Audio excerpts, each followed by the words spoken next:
This is a perfect movie. This is a 5 out of 5. This is the kind of movie Disney and Marvel that you get when you hire the right people for the job. This is the kind of movie that you get when you hire, number one, people who are passionate about comic books to actually make a comic book movie. This is what you get when you get people who are listening to what the fans are asking for. This is literally what the fans have been asking for years. This movie is what you get when you get people who actually want to see a comic book movie, a good comic book movie, actually make a comic book movie. I know it doesn't make sense, but if you've been with Kevin Feige from the Blade movie, to the X-Men movie, to the Fantastic Four movie, to the Avengers movie, this is a perfect movie. Now, some people are asking, is it better than Infinity War and Endgame? Now, I wouldn't go as far as to say that it's better or worse. They're all on the same level. Let me explain. Infinity War and Endgame is an Avengers movie. Now, Avengers movies had been set up for 10 years. The idea of Thanos had been set up for 10 years. That's the beginning of Iron Man to Endgame, where Tony Stark is introduced and Tony Stark dies. So that's the 10 years of Avengers. But there's a group of movies that was always left behind. I'm talking about the 20th century movies. The Kina X-Men, the Kina Elektra, the Blade movies, the movies that came before Marvel became Marvel Studios. So we've never really gone back into those movies. We've never really explored an Avengers movie with those characters. And this movie brilliantly takes those characters from those movies. I don't want to spoil it for people, but it takes a lot of the 20th century-ness of the Marvel comic book movies that we remember from those days and brings it into a Deadpool movie, an absurdly out there character who has his own tropes and his own nonsense to deal with, and creates one of the best movies that I've seen in a very, very long time. The best way to actually summarize it is that this, in a very simple way, in a very small way, is an Avengers 20th century movie. In a very small way, in its own way. Now, don't get me wrong. When I say this is one of the best comic book movies out there, it's not that it's as grand or as huge as Infinity War or Endgame. It's not big creatures dropping from the sky and coming to destroy, massive mass destruction of a city. No, this is a very small contained movie. Actually, this just follows two characters as they try to save the world in a very unique way. When I talk of smart creators and very creative people, if you've watched Loki, this ties in very well because they use the premise of Loki to bring in the 20th century characters into the Marvel universe. I don't want to spoil it for people, but that's the basic idea. These two people going on an adventure across something that was established in Loki with the 20th century characters. Now, in terms of a Deadpool movie, because at the end of the day, as much as this is perfect in its own way, is this a good Deadpool movie? Number one, it carries the DNA of every single Deadpool movie, which is, you have the title sequences. The first movie had a very cool title sequence on a highway, whereby something was happening and then you had the names pop up. The second movie had more of a James Bond title sequence. This one has one of the best, and not even one of the best, the best title reveal in any comic book movie.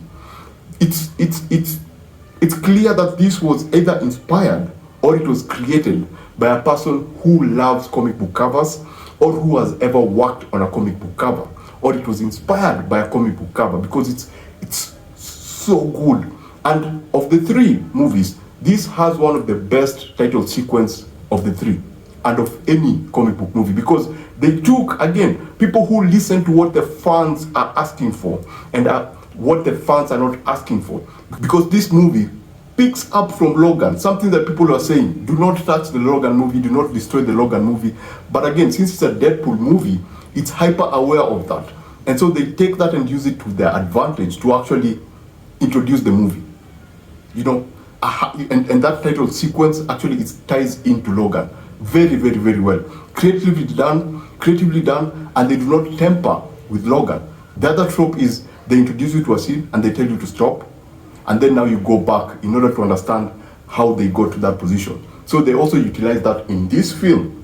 The other thing which we are familiar with when it comes to all Deadpool movies is the self-awareness, the fourth wall breaking, the meta jokes, the self-awareness, that is still here. And the other thing that will also remind you that this is a Deadpool movie, there is There's the blood, there's the gore, there's the violence, it's hyper violent, but it has one of the best action set pieces that you'll ever see.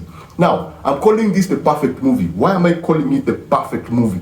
The best comic book movie that I've ever seen. Number one, it's because of how they were able to still maintain the comic book nature of a comic book movie. The violence is there. There are very creative comic book moments in terms of fights. One of the best moments that you've ever seen. You remember Endgame with Captain America and Thor Hammer. That was cool.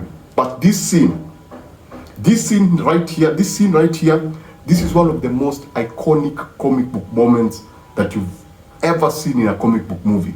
What they did before this scene and after this scene is one of the most iconic, something that people have been asking for so long, was finally done in this scene. And if you are to watch this movie, my suggestion is to go watch with a full theater. You'll understand why when you see this particular scene, or see it with your friends, people who enjoy comic book movies. You'll understand why I enjoy this movie. The other thing, I keep repeating this, but these people who made this movie actually understand what the fans want to see. Their concept in this movie that people have been asking for years to see.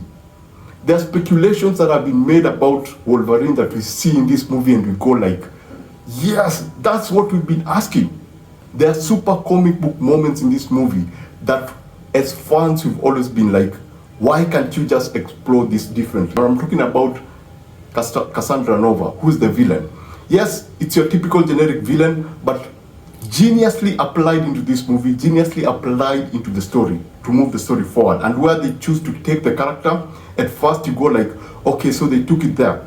There's no way they can actually beat that, but they find a way of actually beating that and elevating that particular villain to become like a proper big-time villain. Cassandra Nova is awesome in this movie. If you understand X-Men and you understand where she comes from, the other thing is Wolverine as a character.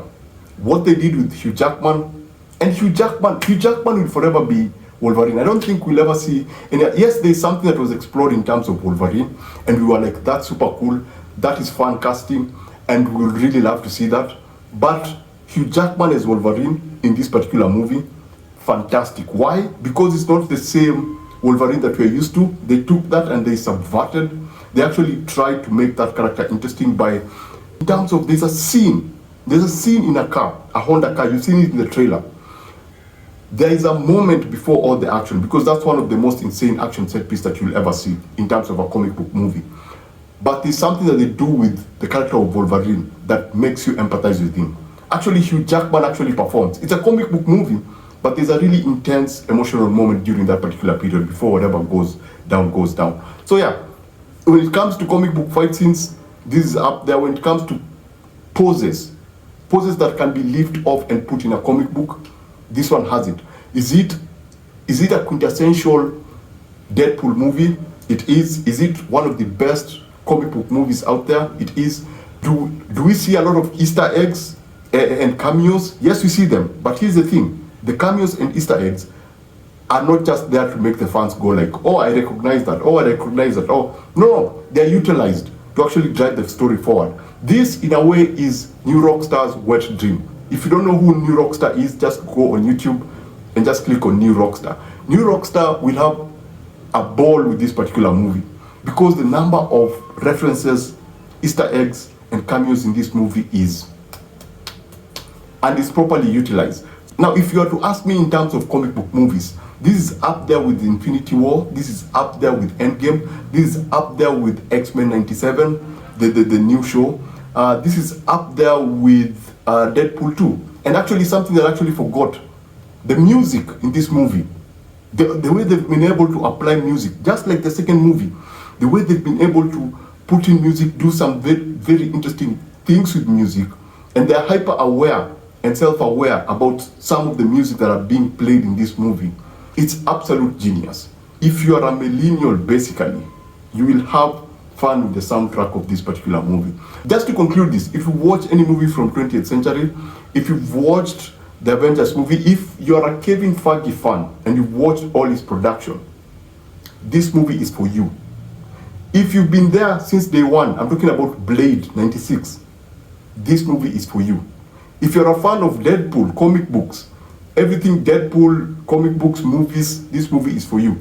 If you love good writing, this movie is for you. If you are a fan of comic book movies, this movie generally, this was basically made by comic book fans for comic book fans. So basically that's it. I would give this a 5 out of 5. It's perfect for me. It's one of the best movies that you're ever going to get in terms of comic books. It has one of the best comic book moments. It's wild. It's still a Deadpool movie, but it's perfect. It's perfection. Writing, music, action, comic book, everything is perfect. Performances, it's simply put, it's perfect. So basically that's it. Remember to always watch what you enjoy and enjoy what you watch. Thanks for watching this. I'll see you on the next one. Please subscribe, join the family, and adios.